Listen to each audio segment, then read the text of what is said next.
This is The Express with Gary Allen, your 360-degree view of the world. Now, here's your host, Gary Allen.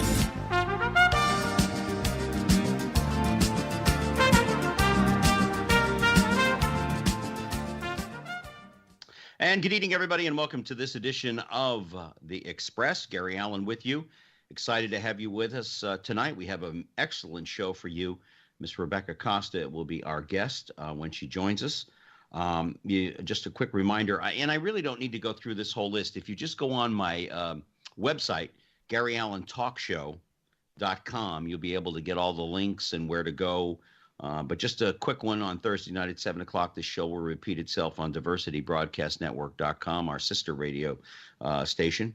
And also you can catch me on YouTube.com, Gary Allen The Express, to check out the archives, the old shows, et cetera, et cetera. But like I said, if you go on into my website, GaryAllenTalkShow.com, you'll be able to check things out. Before Rebecca comes on board, I would just like to say a couple of words about two gentlemen who who passed away this past week. One of them was Dick Gregory, who was a social commentator, a comedian, civil rights activist, writer, entrepreneur. When he saw things that were wrong, he commented on them. When he saw things that were right, he would comment on them as well. He had an insight into his own community that was second to none. He was brought up in a time in the South when the N-word was quite common. So when Mr. Gregory wrote a book, that was the title of it, The N-word, which I'm not going to repeat here. He will be sorely missed. He was 84 years of age. I didn't know him. I don't even know if I know anybody that ever knew him, but that's not important for this conversation. The point is that he was a great man, and he did a lot for his own community. And he, like I said, he was a social activist, and he will be missed. The other gentleman that passed away was someone that I did know, Jerry Lewis. At the age of 91 years old, found out today he died of heart disease. Of course, most of you know Jerry Lewis from his fabulous movies. You also know him from the Muscular Dystrophy Telethon. You also know him as a member of Martin and Lewis for over a 10-year period. And I was thinking the other day that if Dean Martin had still lived, of course, he'd be 101 years old at this particular point in time. But Jerry Lewis passed away. He will be sorely missed. He was an innovator in the show business community. He was not the easiest person in the world to get along with, and he'd be the first one to admit that. But I will admit that every time I would see him in Las Vegas or wherever it was, and I did a movie with him, I was only an extra. Don't get too excited. I was only an extra down in Fort Lauderdale. It was called Hardly Working. It was a big dud as a movie, but it was a movie that he did. But he was an extraordinary talent. There's one thing you could always count on, as I said in my show yesterday, that if you took your children to see a Jerry Lewis movie, you wouldn't have to worry about any profanity, nudity, or anything. It was a clean, really clean movie, and it was funny, generally speaking. The Bellboy was probably, I guess, and The Nutty Professor, two of his biggest hits. But he was an innovator with camera angles and sets, lighting, and again, he will be sorely, sorely missed by the show business world. Anyway, getting forward, EW is our guest on the line. Yes, she's there. Oh, okay, good. Rebecca Costa this is a joy. I must tell you, ladies and gentlemen, this young lady's program comes on my radio station here, 1510 WMEL in the Cocoa Beach area. And I'm excited to have her on here. She's written a new book, On The Verge. But let me tell you a little about this remarkable lady. Rebecca Costa is the founder of the Costa Group. It was formed to foster a deeper understanding of the world around us and how to overcome modern obstacles to progress. Rebecca is an American sociobiologist, author, and host of a widely successful radio show, The Costa Report, which is heard all around the country. Check your local listings and you can be able to hear it. She has some of the most remarkable guests that you could ever possibly get, the movers and shakers in the business world, in the political arena, and in other aspects of this world. She also is a public speaker, and she spoke at many of the top Fortune 500 companies. She is a global thinker in the mold of Alan Tuffler, Jared Pletzer, Pritzker, I believe I got that right, and the Pulitzer Prize winner Thomas Friedman. Actually, it's Jared Diamond, excuse me, and Thomas Friedman, who was a Pulitzer Prize winner and also on the Pulitzer board. We will talk about that a little bit later on. And Rebecca, I am so pleased to have you on board with the Express. This is truly a joy for me. Well, thank you so much, and what a kind introduction. Well, I did one like that for Randy West, who I don't know if you know who that is. Randy is a game show host and a good friend of mine and a good friend of Wink Martindale's. And he said, boy, the only way you ever get an introduction like that is if you have to die. And I said, well, I'll sell tickets. I'm Jewish. I'll sell tickets. It doesn't really matter. But thank you so much. And I must tell you, I'm not in the station on Sundays when your show comes on, but it is a joy to listen to you. It is a joy to have some of your guests on. And you've had a guest on that I interned with when I was at the University of Miami, and that was Larry King. No kidding. Yeah. Wow. When he was first not first starting in radio, but he was doing 12 at night till 6 o'clock in the morning. And he and I had such great fun together. And the reason I got the gig was, number one, I was a UM student and he liked the University of Miami, but my uncle was an entertainer in Miami Beach forever. And he recognized that. So when he interviewed me to be his intern, I got it based on my uncle being a great Miami Beach comedian. But I had so much fun and I learned from him an awful lot. And when I started to get back into this through someone, I called him because I hadn't been in touch in many, many, many, many years. And he said, just remember what I taught you. And I said, oh, to stay up late at night and gamble during the day? And he just laughed like crazy because he loves to gamble. That's for sure. But so we're still learning from him. Yes. We're now learning the power of internet broadcasting from him. So, yes. It never stops, does it? No, and I was always hoping to take over for my hero, Charlie Rose, but I'm thoroughly convinced that even after Charlie has passed on, they'll prop him up and somehow there'll be the Charlie Rose show on every night at 11:30 or 12 o'clock, wherever you are. It'll be a hologram of yes. him. Yes, and Charlie somehow will be speaking from the other side. Yes, he will be. He's never going to quit. No, he's 70-something years old. Rebecca, you have had one of the most remarkable careers. You were raised in the Far East and in Japan itself, and you grew up there. Were your parents in the military, your father? No, my father worked for the CIA, although I must make clear that we had no idea. Until I was in college, I really had no idea. My father did not look like James Bond. He looked like a bus driver. He had a pot belly and was balding, and he probably had the most perfect natural disguise. Yeah. I have a dear friend of mine who comes on this show. He's going to be on my local show, which I'm hoping to book you to. I got to talk to Kathy in the next couple of days about that to get you on WMEL so our listeners can get to know you here as well. But yeah, a lot of people who work for the CIA, when I was in Washington and I got to meet, and even operatives with the FBI, they don't look like they belong there. They just look like Uncle Schmo down the street mowing his lawn, most of them. There you go. There you go. Well, that was my dad.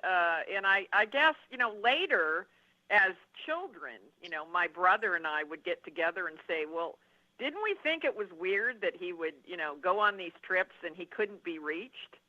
And a typhoon, we were living in Japan and a typhoon would hit our house and we'd say, Mom, we need to let Dad know. And she'd go, well, we don't know where Dad is. And of course, when you grow up in a family where your father works for the CIA and everyone you know's dad works for the CIA, it seems normal. Mm-hmm. Our upbringing seemed rather normal. It wasn't until very later that I met families where their dads didn't disappear for long stretches of time and they couldn't be reached.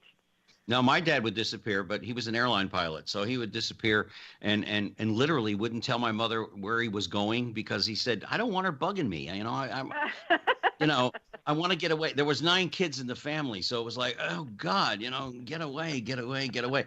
You also say in preparing for your career that living abroad is giving you a unique perspective, and I do apologize for screwing up the names of those three gentlemen because I've heard of all three of them, and we're going to talk about those gentlemen in just a little bit. But you say that living abroad and traveling as much as you did has given you a unique perspective that has helped you in your career in marketing, working with some of the top tech companies in the country, helping them get started with your marketing abilities and your insights. What was it about living abroad that gave you that unique perspective?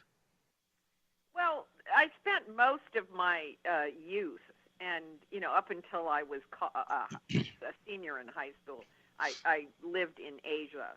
And one of the things that when you grow up in a culture like that you are imbued with is this idea of the long game. Now, it wasn't until I came to the United States that and started my career in Silicon Valley that I realized how driven American corporations are, and even Americans in general, Westerners in general, are toward short-term goals. Yes. It's very difficult in a Western culture to look out 10, 20, 30, and 40 years and start doing things today, right, that will have a positive outcome several decades down the road. And yet that is actually the frame of reference of everyone in Asia. They're the short-term gains are really of very little interest compared to the long game. Yes, as a matter of fact, when I'd spent some time in Asia, unfortunately, it was in Southeast Asia, something called Vietnam. I got sort of a first-class education, and I did go to Japan on two occasions. One was for a 14-day furlough, and the other one was to visit someone in Japan. And I learned that people in Asia do look at things not today, not tomorrow, but next year, 10 years from now, what we're building, where we're moving forward. Why is it that Americans, we don't look at things like that? Are we just been educated for the short-term gains and we'll worry about tomorrow when tomorrow comes, which is part of what your book is about, and we're going to get into that further. But why is it? Are we so short-sighted as Americans, or is it the instant gratification? I think it's a complex issue, a complex cultural issue, and it would be improper and inaccurate to ascribe it to any one particular force. But I could give you an example. Let's just take American businesses as an example. If you really want to drill down, between I think 1948 and 2011 or so, worker productivity in the United States grew, let's say, about 250%, right? So you look at that and it's trending up, and you're saying, all right, you just follow that trend on the graph, and worker productivity will continue to go up, and you can follow it out a decade, 2 decades, 3 decades through automation and efficiencies and so on and so forth.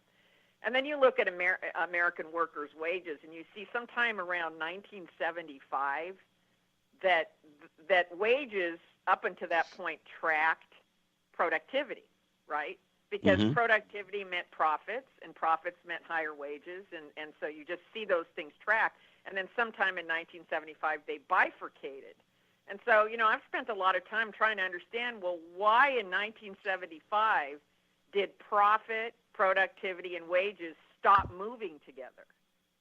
What caused wages to go flat? And all of a sudden there was a massive gap from 1975 on. And so I'm looking at that and I'm thinking, well, what happens if productivity keeps going up, stock prices and shareholder values keep going up, and wages just stay flat? There's this massive gap. And so I look out 10, 20, 30 years out, and I go, well, how would that work? I mean, how would anybody be able to afford anything? And so, then that leads me to the next thing, and which is, well, what's going on? And interestingly enough, around 1975, you see that businesses began to kowtow to quarterly estimates by analysts on shareholder value, on stock value. Oh, yes. Instead of thinking the long term, they started looking at, well, I've got to deliver, right, on the analyst estimates on profit growth every 90 days. And and this is the business climate we have. So if you want to make a long-term capital investment that's not going to have an ROI for 10 years, you're going to get punished on Wall Street for that. Because Wall Street is holding every corporation in America, right, every public corporation in America, to their feet every 90 days to show profit growth. So what is the result of that? So now let's reverse engineer that. That started happening in 1975 when venture capitalists were in full roar, right? And their entire goal was to jack up the price of a startup, get it out to an IPO, right? And then continue to elevate the value of that startup until they could exit, until they could get out and return a major return to their investors. And because of that trend in the 1970s, what we're now experiencing, right, is this pressure that Asian companies don't have. And it's having such a detrimental effect on how capitalism works because it has all these byproducts now. One of the byproducts, of course, is that workers that used to be viewed up until the mid-1970s used to be viewed as the value creators in the company suddenly became an expense. And so the name of the game was, well, if we've got to continue to deliver profits, you know, there's only two ways to do that, right? Raise revenue or cut expenses. Yeah. So slowly and surely, wages went down, benefits went down. They were trimming every possible thing, and so this explains it. So when we talk about short-term pressure, I'm just taking one facet of our society. I'm just looking at public corporations, right? And we talk about a recovery, an economic recovery, and you go, well, how can there be an economic recovery if wages are suppressed to the point that's the way that you're going to generate profits to meet 90-day revenue expectations on Wall Street? Well, what winds up happening then? Well, guess what? From 1975 to now, what has happened as a result of that wage suppression? Well, here's what's happened. 60% of Americans today must borrow money to pay for necessities. Yes. Every year. Yes. Every year. Housing, I'm only talking about, I'm not talking about you going out and buying, $200 Nike shoes. I'm talking about housing, electricity, water, health insurance, and don't even get me started on health insurance. I'm talking about, gasoline for your car. Right. That 60% of Americans are borrowing somewhere between $9,000 and $15,000 every year. They go into debt to stay afloat. So this is the kind of thing where you look out long term and you say, well, what happens when Wall Street holds public corporations accountable every 90 days? They can't make investments in their companies that are long-term, right?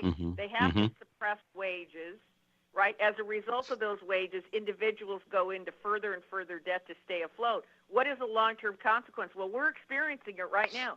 You can't have an economic recovery if 60% of Americans aren't participating in it.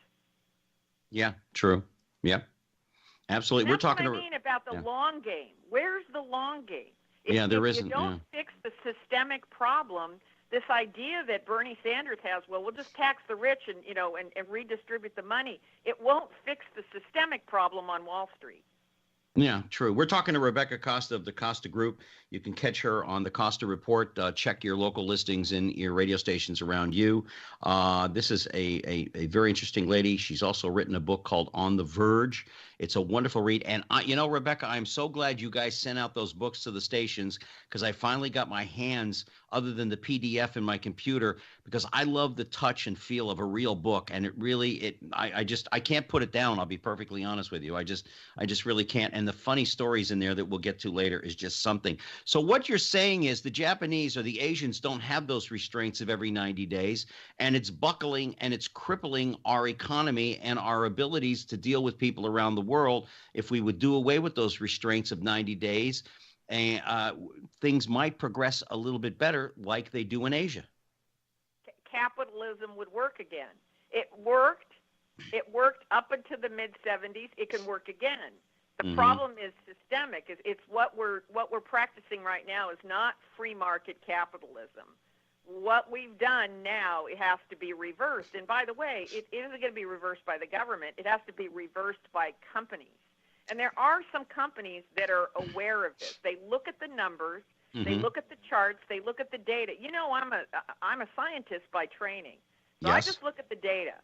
All of my political opinions have to do with data because I'm a data head. You know, I'm the first to admit that. And when I look at the data, that bifurcation that occurred in the 1970s where there's been no wage increase, and now as a result, 60% of Americans are borrowing to live, right. There are companies like Costco, Home Depot, Whole Foods, folks like that are now slowly bringing wages up. And by the way, as they do that, they're being punished on Wall Street. Yeah. They're taking the hits. They're taking the hits in order to do the right thing. Yeah, and that's what's got to happen now. Yeah. This is The Express with Gary Allen. Rebecca Costa is my guest. Let me go back just a little tiny bit. When you got through doing your marketing and you sold, I believe you sold your marketing company to a company that I'm very familiar with because my ex-wife used to work as a creative director for J. Walter Thompson. Did you have any thoughts of the Costa Group at that point, or were you just going to write a book and take it one step at a time? You know, when I wrote my first book, The Watchmans Rattle, it was always the goal of mine to write a book where every single chapter had a new idea, a bona fide new idea.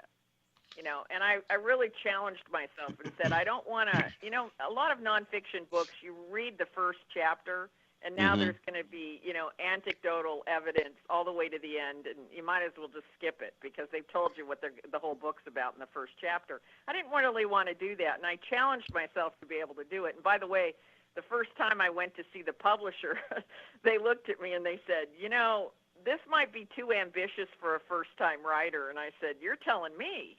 So, yeah. I mean, I didn't know if I could do it. So I really expected that book to maybe, you know, I'd sell a half a dozen copies, right? My family would probably buy a copy. I like to think so. But it wound up going to 26 countries and becoming a bestseller, translated into Japanese and Chinese, and you know, it was a dark horse. It was definitely a dark horse.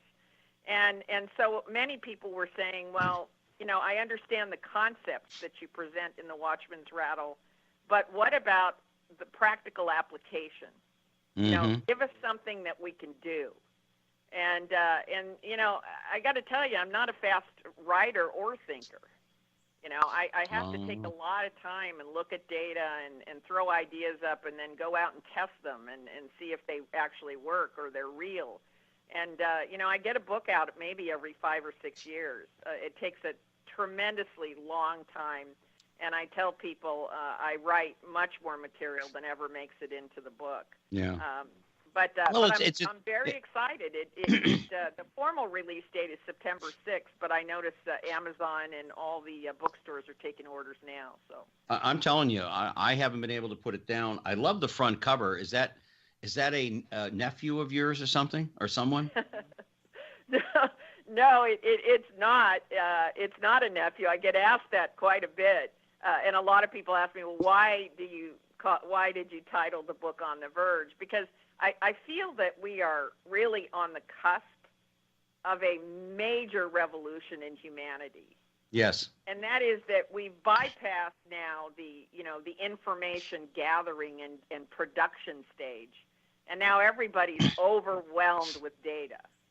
Yes. But right now, what we're doing is we're developing machines that can sort through that data in picoseconds and bring us only the information that we need that is relevant to the decision that we're making at any point in time.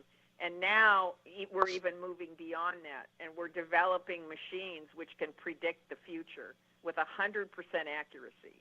So henceforth, while the gizmo is on his head, it's sort of like that, feeding his brain like a computer would feed your brain, I guess. Well, just getting to the point where what do we do when we know something is going to happen, but it hasn't happened yet? Well, it goes back to the quote in your book by Winston Churchill about foresight, and we seem to wait and linger until something happens, and then we do something about it. We don't take action. We're a reactionary kind of country. That's right. And the other day, I was speaking to college students, and I said, a million years from now, we're going to look really bad because the Neanderthals had an excuse. They didn't have information about climate change, and they didn't know, they didn't have data, genetic data to know who was predisposed to certain cancers and obesity and diabetes. They didn't know what stockpiling nuclear waste, at all these facilities throughout the United States was going to eventually lead to a disaster. I mean, they didn't have that data. Yeah. But we're going to look very bad millions of years from now because they're going to look back at us and say, well, they had the information. They knew this was going to happen. Mm-hmm. I mean, even take these recent terrorist attacks in Barcelona. Right. It's really, really disheartening to find out after the fact that all the information about those attacks was already available. And the funny thing is, Rebecca, I find, and something happened here over the weekend that relates to it more on a local level for me. 2 police officers were unfortunately killed, and the person that committed the murders, he's been arrested. The police knew about him. There was a warning out, but the police department where these 2 gentlemen were killed didn't get the warning because they didn't cross over with each other, much like the CIA and the FBI and some of the, and I know in Europe they're very lax about exchanging information like that, and I don't understand why. Well, this is the problem, isn't it? We have the data, but even when we do successfully collaborate, and even when we have the information, we don't know what to do. We don't take action. And so this has been a real challenge to me. Well, why not? When it comes to things like climate change or nuclear waste or terrorism, right? These or even the debt of the United States that keeps ringing up by trillions, right? Knowing all of these things that we know, what's stopping us from jumping right on those problems? Why aren't we doing anything about them? And this has been a question that I am obsessed with. I'm obsessed with the fact that we're not doing anything. We may be the first creatures that have the ability to prophylactically act on behalf of our survival, and we're not. And that's an unnatural phenomenon. Well, and I don't want to get political here, but you get a lot of wonderful people in the political arena on your show. But this kind of goes to my next question. It's like for 7.5 years while President Obama was in office, all we heard from the other side was repeal and replace, or repeal and whatever. They had 7.5, 8 years to do something about it, but they waited till the last minute, like almost all of us do, to filing your income tax.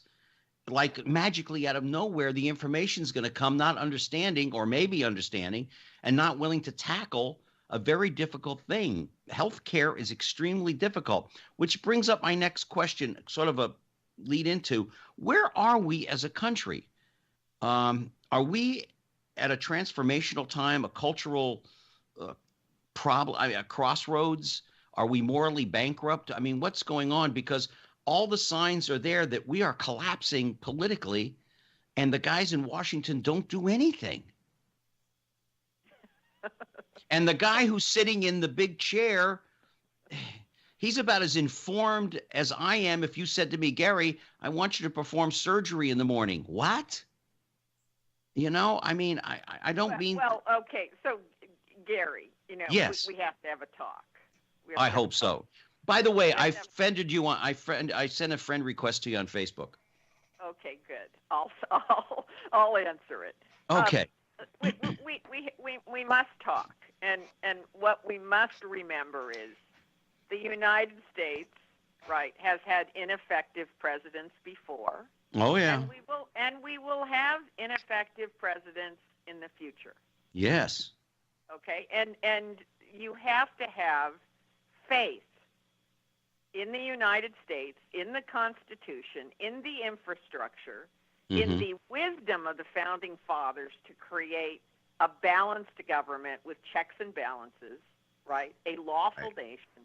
Right. You must have faith in that to know that the United States will endure anything that comes its way. Oh yeah, I mean, I understand that. I was in Washington. I served under the President Nixon.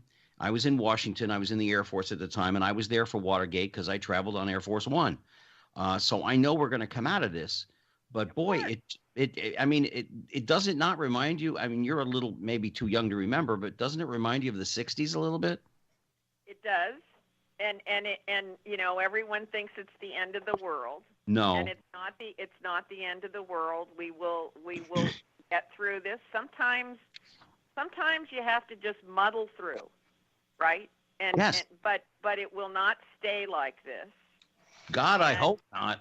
No, of course it won't. I mean, you know, things reach a criticality, and sometimes you have to allow a problem to reach a criticality. Yeah. We know the healthcare system, as an example, is going to reach a criticality. And in the state of Kentucky, as an example, right? Kentucky has been held up as a shining example of the ACA is working, right? The Obamacare is working. It's great. We have more enrolled than we ever have in Kentucky's history. But people need to look and see that the Kentucky legislature just approved a 47% increase in premiums. Wow. 47%. Now, if gasoline prices had gone up 47%, we would see revolt in the streets. Oh, God, yes. Right? If food prices, if milk prices went up 47%, it would be headline news. But somehow we've almost got social Stockholm syndrome. You know, everybody's just, oh, well. Yeah. Oh, well, what? Yeah. You know, I think sometimes a premium increase of 47%. Yeah, I mean, I think sometimes we just kind of accept things the way they are. Oh well, that's the price of doing business, and you know, I'll muddle through it somehow. But I don't know. I just these find things are coming to a criticality, and that's what has got everybody worried, because we just went through the housing market reaching a criticality point. Oh God, yes. Right, and it was devastating. Oh, it took my. And now we see debt continuing. We see our war, the longest war the United States has ever been in, is continuing in Afghanistan, right? Yep. We see the debt rising. We see 60% of Americans borrowing to pay rent and food, take care of food, right? We now see all of these things converging together, and it feels kind of hopeless. Like, oh, well, right? But but it's not hopeless. It's not hopeless, because at the end of the day, it is not the government that will dictate the quality of our lives, the joy that we have, the love that we have, right? The hope that we have comes from within us. It cannot be given or taken away by a government. You know, that's so very true. Because growing up, the government has that ability. Think about World War II. Oh, God. You know, was there still happiness? Was there still joy? Were people still getting married, having babies? You know, were they still looking for jobs? You know, no government, no dictators, no political situation, no overthrows, no revolutions can take that away from any individual human being. And we must remember that in times like now, because I know there are a lot of people that are probably listening to this broadcast that are very concerned, very nervous, very worried. Yes. But you know what, Rebecca? When you think about the leaders that we had, you brought up World War II. We had FDR. There was a man in a wheelchair, and they didn't photograph him very often in that wheelchair. And then you go to England, and you had another man who was as strong-willed as he was one of my heroes growing up as a child, Winston Churchill. These two men led the United States and England. and people believed in them. People loved them. And I mean, I remember my one uncle who flew bombers in World War II said that you would hear the bombings in the cities in England. You'd hear people singing and happy and through it all, to get through it and to get through with each other. It almost seems like that isn't what's going on in this country. It's one faction after another. And then the worst of the factions are like what we saw in Charleston, are breathing down our necks with hate. Well, a long time ago, my dad had told me something, and it really rang home to me when I was watching this coverage in Charleston. There was some, I don't know, dust up at my school. I don't really remember what it was. It was some head of the PTA didn't like the principal, or there was some dust up. Maybe they didn't like the textbooks. I don't remember what it was. Yeah. But I remember we were all as a family sitting down and eating dinner together, and the phone rang, and my dad says, "We're not going to answer that. We're going to enjoy our dinner." Right? And my mother said, "Well, it's probably so-and-so from the PTA." And he said, "Yeah, we're not going to answer that." Right? And we all just kind of froze because we knew this big dust-up was going on. Mm-hmm. And my dad said something that I will never forget. He was a pretty smart guy, as it turns out. Mm-hmm. And he said, that's the problem. He said, all the good people in the world are sitting down, having dinner with their family, right? They're going to watch a little TV, go to bed, get up in the morning, go to work, go to school. And he says, but the evildoers, they're recruiting. Right. They're on the phone. They're getting people all worked up. He goes, they can't keep to themselves. Yeah. It's not good enough for them. They gotta get more together, and they gotta go stir stuff up. And right. He says, and this is why evil wins. Yeah. Because good people are just at home eating dinner. We're talking to Rebecca Costa here on the Express. Gary Allen with you. She's from the Costa Group, as well as the Costa Report, her own radio show where she hosts some of the top people in town and in the country, in the business world, and in the political arena. Let's talk about your book, On The Verge. Why the book, Rebecca? Well, because I think it's time for us to think about the long game. We're moving at such an accelerated rate in terms of change, mm-hmm. that by the time the environment changes, or technology changes, or the business market changes, a competitor makes a change, and you try to react to it, it's too late. You can't get on top of it soon enough. Mm. And so what we have to do now is we have to use the data that we have and predictive models to do what I call predapt. We have to practice the art of predaptation, which means responding before the fact. Mm. And there are many, many examples of this. But, an example of predaptation would be if you know that you're predisposed to certain types of cancers, then you would probably get cancer screenings more frequently than other people, right? Mm-hmm. If both your parents, in my particular case, I use this as an example in the book, both my parents died of colon cancer. So I'm at a very high percentile. But I live in a time when I know that for a fact, right? And I can get genetic testing, which I have, that says, yes, you are in fact in the high percentile, which means I have to have regular colonoscopies more often than other people do. Oh, those are so fun. Oh, those are so fun. Aren't they? The prep, isn't that just the joy to look forward to? Do you know what I said to John Harper, who runs our radio station? He's the owner of the radio station. He has to go and get one done. I said, would you, and this was so, folks, I apologize ahead of time. It's a bad joke. But I said to him, would you please make sure the doctor has an exit strategy for you? But, and John just laughed because, oh, I know. I will tease him up and down the coals about all this kind of stuff. I absolutely found the book fascinating because if there's one word that rings through the whole book, and there's a number of words like foreknowledge, etc., and foresight, but is adaptation. That's right. Learning to flow, learning to bend with the wind. I was born of I'm Jewish. I was born of the Jewish faith. And I'm also adopted, so there's no way for me to know my medical history. I tried to find that out, and The state of Pennsylvania doesn't give up much information. But adapting, learning to bend with the wind, understanding what's in front of you.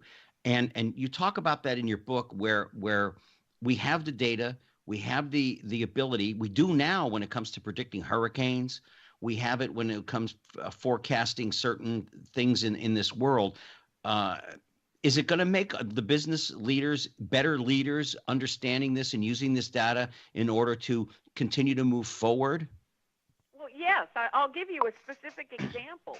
Walmart, as an example, when scientists discovered that there is a drastic reduction in milk production in cows when the weather gets hotter, right? Walmart began tapping NOAA, right, the NASA Weather Administration's database, to look for when the forecasts for hot weather were coming. And that allowed them to lock in milk prices before their competitors because they knew there was going to be shortages. We now know that.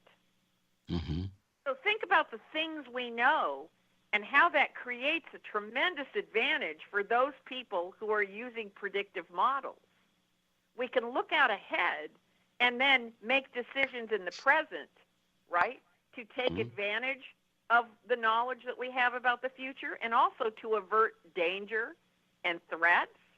You know, we could quash threats like hurricanes. We know those are coming, and so we can evacuate whole cities. We weren't able to do that 20 years ago. No. As a matter of fact, no, there was no way to do that. And I grew up in South Florida, so I'm used to having hurricanes rolling at me. Think about what we're really doing. What we're really doing is we're reacting to an event which hasn't occurred yet.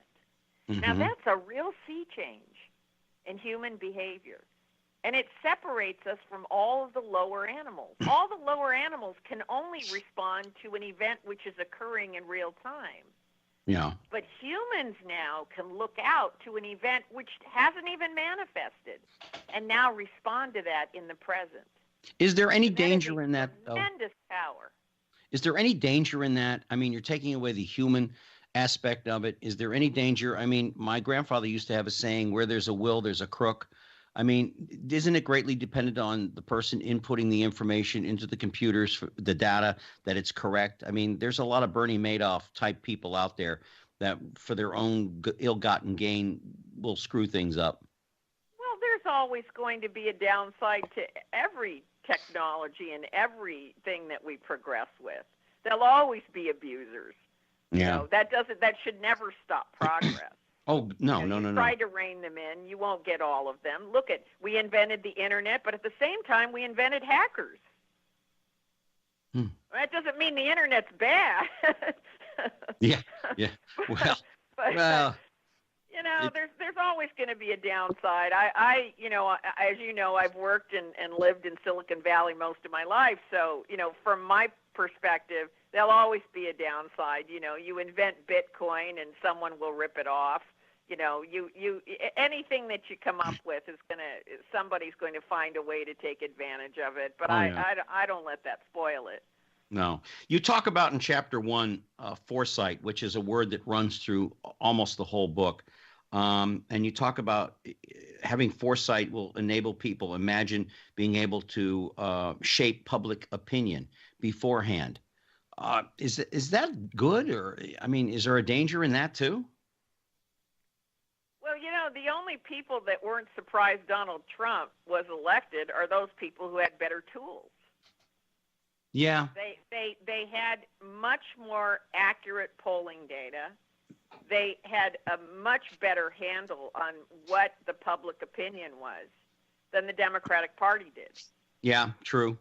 And that allowed them to win. So it's really the people who have the best algorithms and the best tools, the best predictive models that win elections now.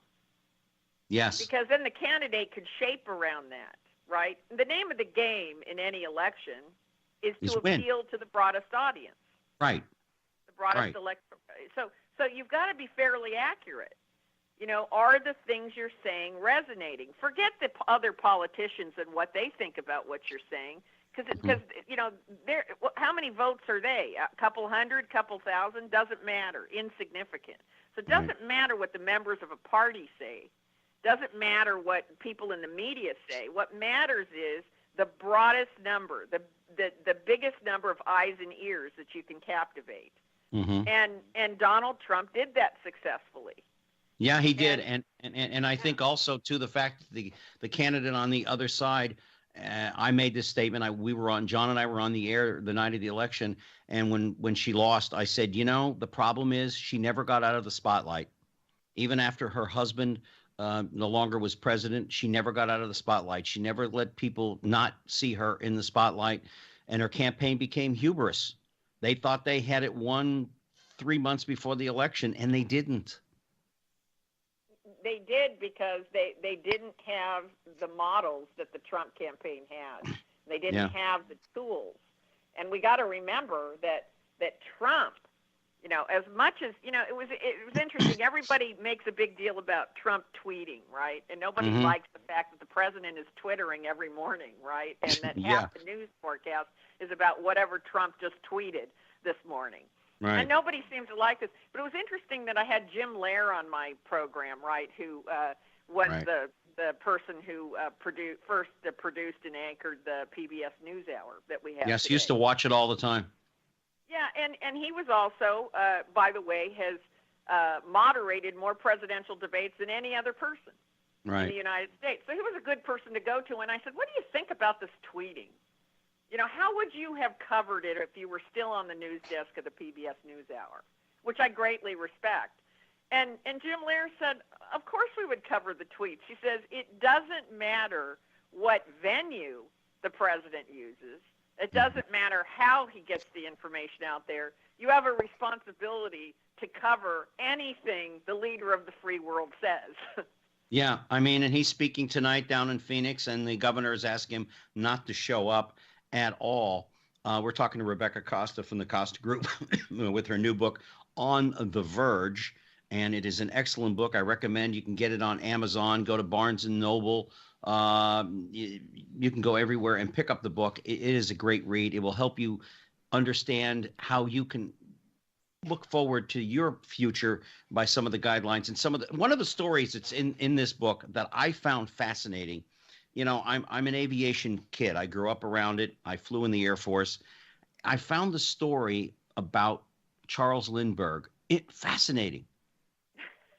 I found it so fast. And as I'm reading the story, Rebecca, I don't know if you were thinking about this while you were writing it, but I'm seeing Jimmy Stewart. But I found it. Talk to everybody about what it is about that story in particular that you wrote about Charles Lindbergh and his ambition to fly across the Atlantic, and how his debt and the prize money really was the main reason why he did it more than anything else. Well, it's an interesting story. I am fascinated by aviation history myself, but more importantly, by the spawning of new industries. How did they get started? And of course, the big story about Charles Lindbergh wasn't just necessarily his aviation accomplishment, but the fact that an entire aviation business was born out of that.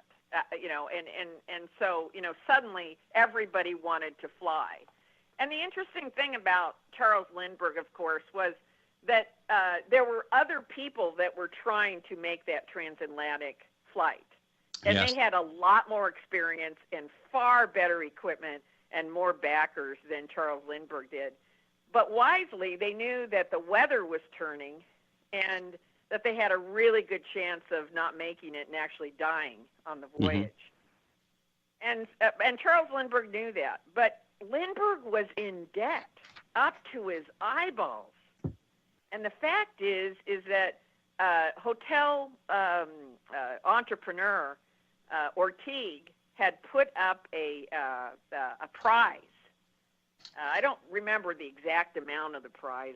I think it was like $25,000 or something like that. $25,000. I think that's right. It was about $25,000, and he had put this money up.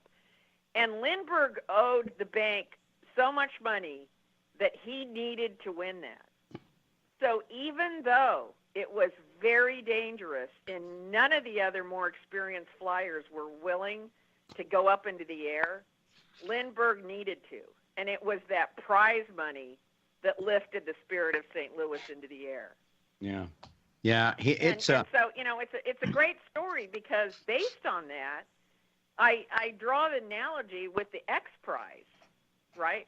Which Peter DeMontis has put together, along with, major corporations that have now put up prize money and solved incredible problems by putting up large rewards.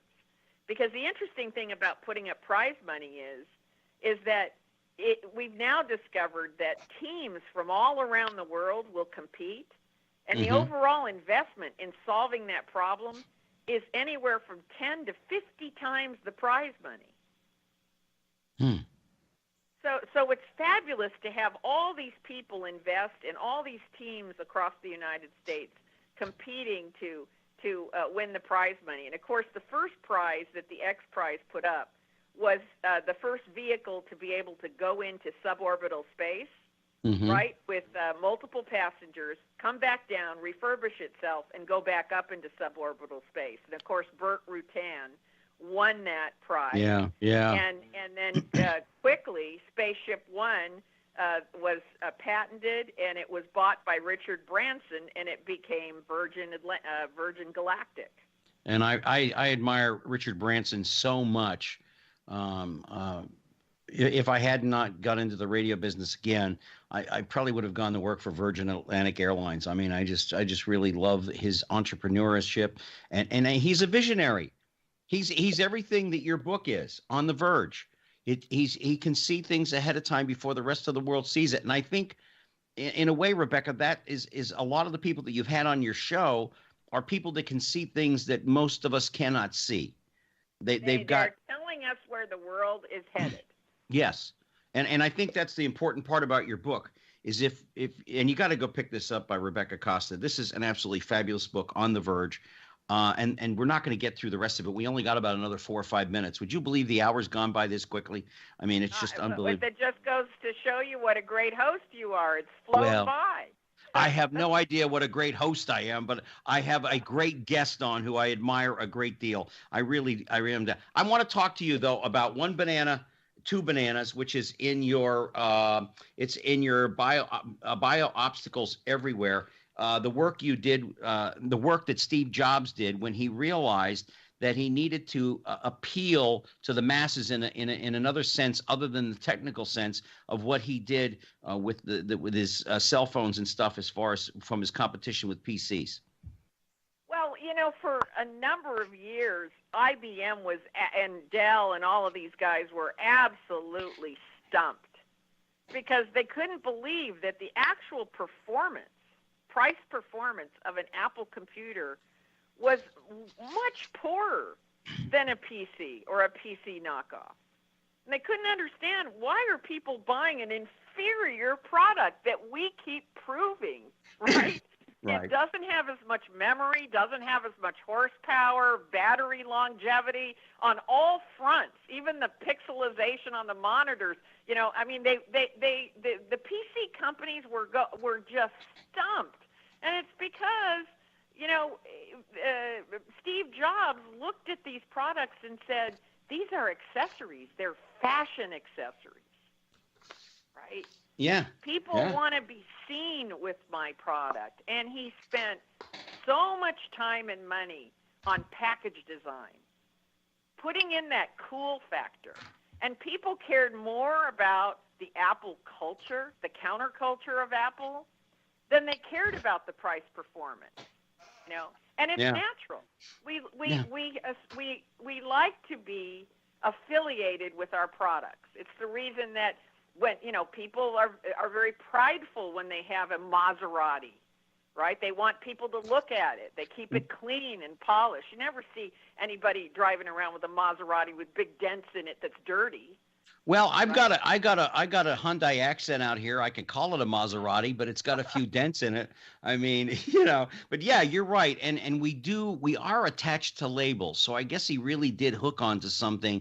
We love those labels, the Gucci or whatever, I mean, the Kardashians have built time in technology that somebody brought that mentality and said, yeah. You know what? It's a consumer product. Yeah. And it the Kardashians have The Kardashians have made millions on this crazy stuff. You need to get this book, ladies and gentlemen, by Rebecca Costa. It's called On The Verge. You can get it everywhere and anywhere. I want to talk a little. Well, before I get to that, I want to read a couple of praises for you. This comes from what you got. This comes from Alan Dershowitz, who I admire a great deal. From the beginning of the record of history, humankind has tried to predict, control, and change the future. It is a daunting task, fraught with risk and reward.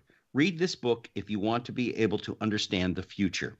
That was Alan Dershowitz, like I said, who I admire. This was the person who wrote this. I was greatly surprised. I don't know why. On the Verge presents a useful view of how you can look ahead and invent your own future, often by pre-adapting to possible futures. If you want to get ready for a change, you see coming, On the Verge can help you get the job done. Craig Newmark, the starter of Craigslist. You have some of the most wonderful guests on your show. Bob Woodward, who I admire a great deal. Have you had John Dean on yet? I have. I did have John Dean on. I think it was about a year ago. I knew him in my days in Washington when Watergate was coming around. I really liked John a great deal. But what got you into and that was hard for me to watch.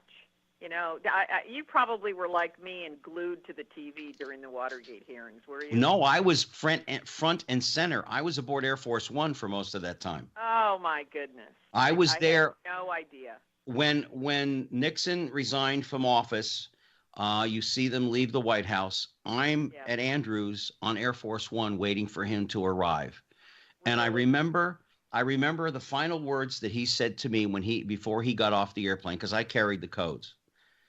He said to me, Gary, I want you to remember one thing, and I'm doing an impression now.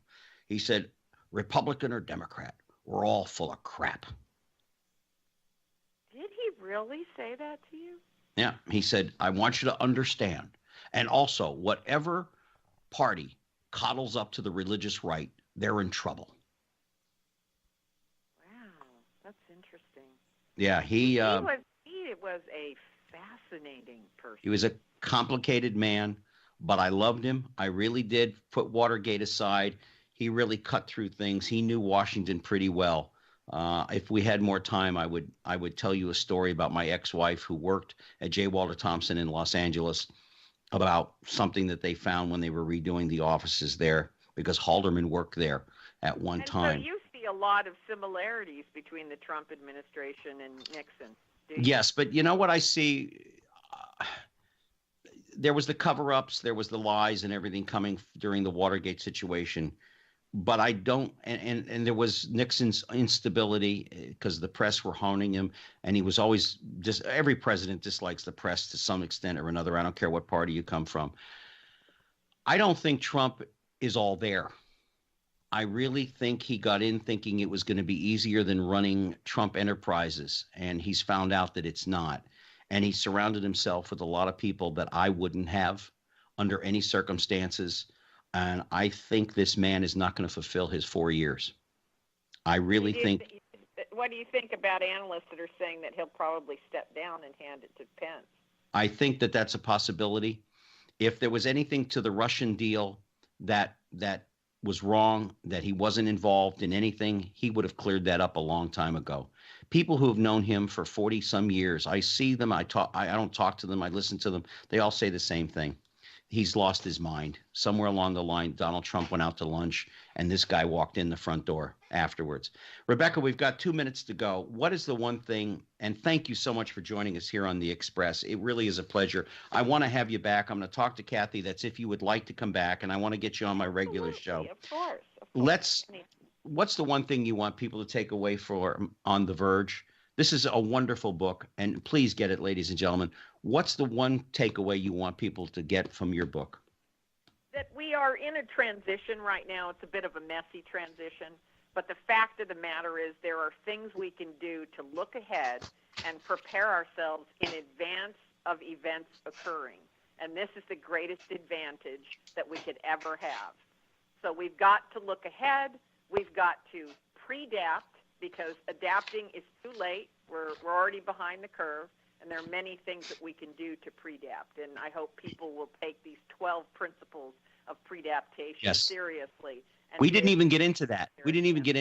And I want to get into that the next time. There's so much to talk about. You're so fascinating. And I'm so thrilled that I finally got you on this show. I've admired you for a while since I've been at WMEL. I absolutely enjoy the interviews that you do with people.